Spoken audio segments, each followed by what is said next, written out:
Are there any hoof pathologies that aren't related to diet? Are there any that can't be traced back to laminitis? You get cracks emerging. Often that's diet related too, because you're weakening the structure of the hoof itself, right? Yeah. So it really depends.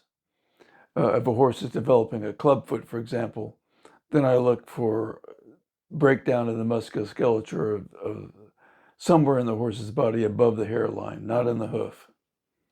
Are you saying that a club foot is formed to compensate for issues further up? That's why I call it a crutch foot. A crutch Yeah. foot. I think that it's probably, I've written this somewhere in one of the books, that it's a specialized adaptation if a horse injures itself in the wild. The hoof will grow up on the diagonal, which is not affected, to protect, to help, like a crutch, move along and then go away.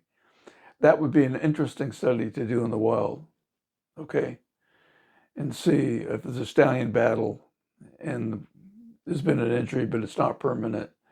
If the hoof clubs and then goes away. I didn't see it, but it's, you know, That's very interesting actually, because um, with the whole barefoot versus shoeing debate in the equine world, a lot of owners will use the excuse that or the reason, sorry, that their horse needs shoes because they have some sort of like anomaly or deformity.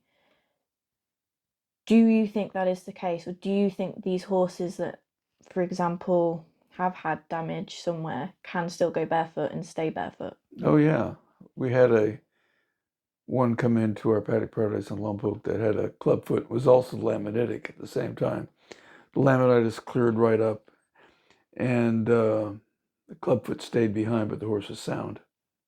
Oh, interesting. Ran around with the rest of them like there was no problem, completely sound. And the hooves were, in terms of let's say the laminitis, were gone. Yeah. Everything you couldn't tell. Oh, It's interesting. just a steeper angle by about 12 degrees, maybe 10 or 12 degrees steeper on one side than the other one. But the hooves are very healthy. The horse is totally sound. So that to me is, and I make I differentiate between uh, navicular due to an injury to the upper body Yeah. showing up with clubfoot versus where there's been an invasive surgical procedure done to the back of the hoof, back inside.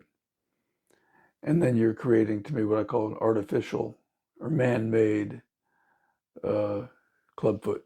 You've actually injured the structure inside.